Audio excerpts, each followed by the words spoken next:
안녕하세요. 부동산을 보는 눈 리얼아이 박감사입니다. 정부가 설 전에 대책을 내놓는다고 하는데 아직 대책을 내놓지도 않았는데 이 대책은 효과가 없을 거라고 얘기가 나오고 있죠. 자고 일어나면 신고가가 깨지고 나홀로 아파트도 신고가 행진을 계속하고 있다고 합니다. 신고가 경신 기사 이제 새롭지도 않아요. 강남 아파트는 평당 1억을 넘어서 이제 평당 2억 턱밑까지 왔다고 이야기를 합니다. 너무 올라서 주춤하는 사람들한테 지금도 안 늦었다고 이야기해주고 있죠. 평당 1억이 넘었던 거래는 17년도에 26건밖에 없었는데 3년 사이에 30배가 늘었습니다. 그렇게 늘어나서 790건이에요. 실제 평당 1억을 찍었다는 아파트들의 실거래가를 들여다보면 다시 그 이하로 주저하는 모습을 보이죠. 서울시장이 누가 되든 간에 강남의 재건축 풀어줄 거라는 기대감이 커서 그런지 몰라도 압구정 현대가 한 달 새 2억이 올랐다고 합니다. 계속 오른다고 이야기하고 이렇게 많이 오른 게 맞나 사람들이 의심을 가질만 하면 오를 곳은 계속 오르니까 걱정 말고 사라고 이야기하고 있죠. 전세도 계속 오른다고 하면서 강북을 팔아도 셋집 하나 못 구한다고 기사가 나옵니다. 작년에 시작된 팬데믹의 영향으로 경제가 꼬꾸라지고 있는데 우리나라의 부동산은 건재했어요. 이유가 뭐죠? 너무 뛰어서 사람들이 주춤하니까 전세난 노래를 했고 전세난 때문에 결국 집값은 또 오르니까 늦기 전에 집 사라고 했습니다. 여기에 동조한 20, 30대가 시장에 많이 뛰어들어서 저가도 아니지만 저가라고 칭해지던 외곽의 아파트들은 이제 10억 아파트가 됐습니다. 매수 심리가 아주 최고조에 이르렀죠. 그 결과 뜨겁게 달아오른 시장입니다. 올라도 너무 올랐다고 다들 주춤하고 있는 사이에 진격의 2030이 막 뛰어들었죠. 그래서 뜨겁게 달아오른 한 해였는데 비싼 건 안 팔렸어요. 돈이 없으니까 싼 거 위주로 팔렸습니다. 싼 것만 비싸지는 현상이 일어났고 패닉 바잉, 실제로 패닉 바잉 수준이 안 되는 사람들까지 뛰어들어서 패닉 갭 투자로 이 시장을 만들었어요. 그 결과 부동산 시장도 화랑을 겪었어요. 중개업소 폐업이 급감을 했습니다. 이 중개도 많이 하고 또 제가 몸담고 있는 이쪽 관련 일도 아주 호황을 누려서 법인마다 막 200%씩 성과급 주고 난리가 났습니다. 부동산 관계자는 예상치 못한 호황을 누렸어요.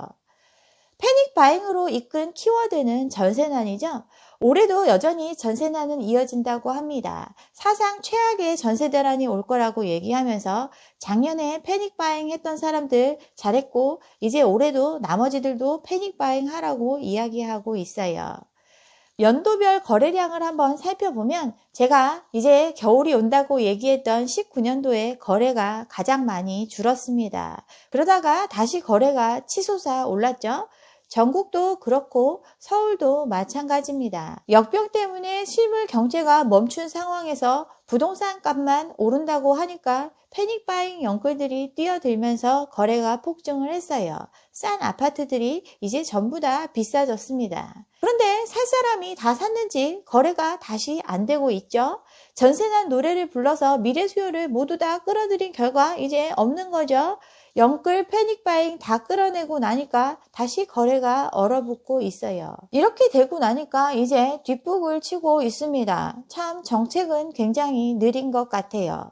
수상한 거래에 대해서 이제 조사하기 시작한다고 하죠. 투기꾼들 호가 조작 못하게 실거래가 취소 내역을 공개하는 걸 2월부터 한다고 합니다. 제가 19년 4월에 유튜브 시작하면서 말씀드렸던 수상한 거래의 문제를 이제서야 들여다보기 시작을 하네요. 집값을 올리기 위한 허위 계약이 굉장히 많았고 허위 계약 이후에는 그거보다 상대적으로 싸다고 느껴지는 아파트들이 다 팔렸죠. 이제 취소되면 취소 내역을 공개한다고 하는데 얼마나 실효성이 있을지 잘 모르겠어요. 계약이 되면 아무도 몰랐는데 기자들은 어떻게 알았는지 다음날 신문에 싣고 광고하고 이게 사람들한테 전파되고 집값은 계속 오르고 있구나 라는 환상에 빠지게 만드는 거죠. 기사에 매일 나오는 아크로 리버파크 새로운 분양이 있을 때마다 이슈가 발생할 때마다 갑자기 등장하는 고가의 거래가 있었습니다. 그 고가의 거래가 나타나면 그 다음에는 어김없이 그거보다 싼 거래가 나타나요. 왜? 이제 평당 1억을 넘고 2억을 향해 가고 있다고 계속 언론에서 설레발을 치니까 그거보다 싸게 느껴지는 물건은 팔릴 수가 있는 거죠. 계속 거래가 안 되고 가격이 떨어지는 것 같으면 어김없이 고가의 거래가 찍혔습니다. 그래도 사람들은 이게 시세라고 믿고 감당할 수 없는 부채를 끌어안고 꼭 손에 쥐고 있죠. 강남권 아파트 보류지에 찬바람이 불고 있어요. 고덕 59짜리가 12억 5천, 84짜리가 15억에 나왔는데 두 차례나 유찰이 됐어요. 경쟁 입찰했는데 응찰자가 단 한 명도 나오지 않았습니다. 반포 센트럴 자이도 마찬가지죠. 보류지 내놨는데 모두 다 유찰이 됐어요. 이 가격이 시세라고 얘기하고 그렇게 믿는 사람들이 더 비싸게 물건을 내놓는 시장에서 팔려는 사람도 더 시세가 오른다고 매물 걷어가고 있다는데 이거 매물 걷어갈 일 없고 가격도 정해져 있는 건데 안 팔리고 있어요. 롯데캐슬 베네루체 매물 나와 있는 거 보면 보류지보다 더 비싸게 내놓고 있죠? 더 싼 건데도 안 팔리고 있어요. 그 가격에 안 사는 거죠? 그 가격에 안 산다는 건 그 가격이 허상이라는 뜻입니다. 전세난으로 시장을 이렇게 달구고 정말 젊은 사람들 다 뛰어들게 만들었는데 시간을 조금만 돌려보면 상황은 정말 다릅니다.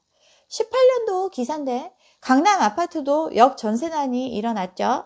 갭 투자자 또 계약금만 갖고 분양한 사람들 이거 잔금 대출 막히고 막 해가지고 전세 나야 되는데 전세가 안 빠지는 거죠.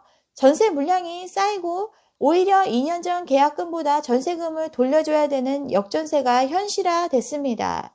전세가 안 빠진다는 건 새 입주 아파트에 잔금을 못 내는 사람들이 늘어날 수 있는 잔금 대란으로 이어진다는 의미인데 이게 18년도에 있었던 상황이에요. 그리고 19년도 여전히 역전세를 우려하던 상황이었습니다. 물량 폭탄에 강남권 전세가 1억씩 뚝뚝 떨어지고 역전세 난 조짐을 보였는데 물량이 많은데 돈 있는 사람이 없던 거죠. 비싸게 부르는 전세에 들어갈 수 있는 사람도 없고 또 그 전세를 못 받으면 잔금을 치를 돈이 없는 사람들이 줄줄이 엮여 있던 게 현실이었습니다. 헬리오시티 같은 경우 간신히 주변에 재건축 아파트 이주 수요로 메꿨죠. 이게 현실인데 20년을 달군 가장 뜨거운 단어가 전세난이죠. 전세 시장이 얼어붙었습니다. 임대차법 통과 때문에 전세 대란이 일어날 거라고 그렇게 떠들어대고 전세 대란으로 사람들 지금이라도 집 사야 된다고 매매가 폭등을 일으켰는데 계속 얘기했는데 지금 몇 달 안 지났는데 매물이 쌓이고 있죠. 그리고 거래도 안 이루어지고 있어요. 서울의 전세 거래가 5천 건 밑으로 떨어진 거 지금 4년 만의 일이죠. 전세 매물은 적체되고 있습니다. 서울의 전세 매물이 쌓이고 있고 가격을 낮춘 매물들이 등장하고 있어요. 한 달 새 50%가 넘게 전세가 나오고 있어요. 세금 올리면 전세 안 놓고 전부 다 월세로 전환해서 이제 전세 사는 사람만 난리 났다 막 이렇게 막 조롱하더니 매물은 이렇게 많이 나오고 있네요. 동탄 해리엇 그거 청약 신중하라고 얘기했더니 뭘 알고 그러냐고 막 비난하는 분들 있었는데 갭투자 후폭풍으로 동탄 전세가가 하락을 하고 있습니다. 전세 부른다고 채울 수 있는 게 아니에요. 전세는 완벽히 실수요 입장이기 때문에 채울 수 없으면 떠나가는 게 현실입니다. 이런데도 전문가들은 전세난 해소 기대하지 말라고 지금이라도 집 사라고 얘기하죠. 2월에 입주 물량이 24,000가구 대기하고 있습니다. 수도권에만 17,000가구에 이릅니다. 강동, 하남, 마곡, 수원 엄청 많은 곳에서 이제 입주가 시작이 되고 여기에서 전세 매물이 나올 수밖에 없죠. 전세 매물은 쌓이는데 전부 다 외곽으로 빠져나가고 있죠. 기존 70%의 세입자는 그냥 갱신해서 살고 있고 나머지 30%는 비싸서 싼 데로 이동을 하거나 아니면 차라리 샀죠. 그런데 능력 있는 젊은 세대 많고 능력 있는 신혼부부 많기 때문에 계속 전세 받쳐줄 거라고 얘기하던데 아파트 임차인으로 신규로 진입하는 신혼부부들 돈이 없어요. 누가 채워줄 수 있죠? 전세난 노래를 불러가지고 이 상황이 됐는데 기존에 살던 사람들 70%는 그대로 있고 나머지는 싼 곳으로 이동을 하거나 아니면 차라리 집 사자 하면서 집을 샀습니다. 새로 임차인으로 진입하는 신혼부부들 돈이 없어요. 그나마 신혼부부도 줄어들고 있죠. 신혼부부 절반이 전셋집을 원하는데 희망하는 전세 가격은 4억 미만이죠. 그리고 매매도 3억에서 5억 정도에 사고 싶다고 이야기합니다. 이게 현실이죠. 더 사줄 수 있는 사람들이 돈이 없어요. 그런데 집값은 계속 오를 거라고 하니까 능력도 안 되는데 일단 잡고 보자 하면서 패닉 바잉, 패닉 갭 투자하는 불나방들이 한 해를 뜨겁게 달궜습니다. 현실은 인구는 계속 줄어들고 있죠. 19년 말부터 자연 감소가 시작이 됐는데 가파른 속도로 줄어들고 있어요. 2002년부터 16년까지 15년 동안 40만 명대를 유지하던 출생아 수가 17년부터 19년 사이에 30만 명대로 줄어들더니 20년에 이제 30만 명도 안 됩니다. 20년 28만 명을 예상하고 있어요. 결혼도 안 하고 애도 안 낳고 패닉 바잉에서 기존에 갖고 있던 사람들이 비싸게 판 집 다 끌어안았는데 이 집을 사줄 수 있는 사람들이 점점 줄어들고 있습니다. 너무 올랐다고 계속 얘기했고 이 가격 실제 유지될 수 없다고 계속 얘기했는데 영끌에서 패닉 바잉하고 또 패닉 갭 투자한 사람들만 지금 굳건하게 믿고 있습니다. 2030만 더 오른다고 믿고 있죠. 제가 이런 얘기하면 젊은 사람들 돈 되게 잘 번다고 막 이런 얘기하면서 댓글 다시는 분들이 있는데 영끌의 의미가 바로 그들이 감당하기 힘든 수준까지 대출을 끌어올린 것을 의미합니다. 연봉 1억 버는 사람은 4, 5억 대출을 땡기는 거고 5천만 원 버는 사람은 3, 4억 땡기고 이런 식으로 상대적으로 자기가 감당할 수 없는 수준만큼 끌어올린 게 바로 영끌인데 영끌의 의미를 잘 모르시는 것 같아요. 이렇게 대출받은 사람들 지금 무시무시한 상황에 직면하고 있죠. 은행 돈도 내 돈이고 빚 안 내는 게 바보라면서 빚 내서 이렇게 집들 샀는데 금리는 계속 올라가고 있죠. 초저금리를 유지하고 있는 상황인데 왜 내가 받은 대출 금리만 올라가고 있을까요? 돈값이 그만큼 비싸지고 있는 게 현실입니다. 내 집을 내가 한 것보다 더 많이 대출 받아가지고 사줄 사람이 있어야 되는데 대출은 규제하고 있어요. 역대 최강의 가계대출 규제가 오나 지금 대출 절벽에 직면해 있습니다. 은행대출 증가율을 5%로 묶고 DSR을 일괄 적용하게 됐죠. 총액 관리도 강화하고 있습니다.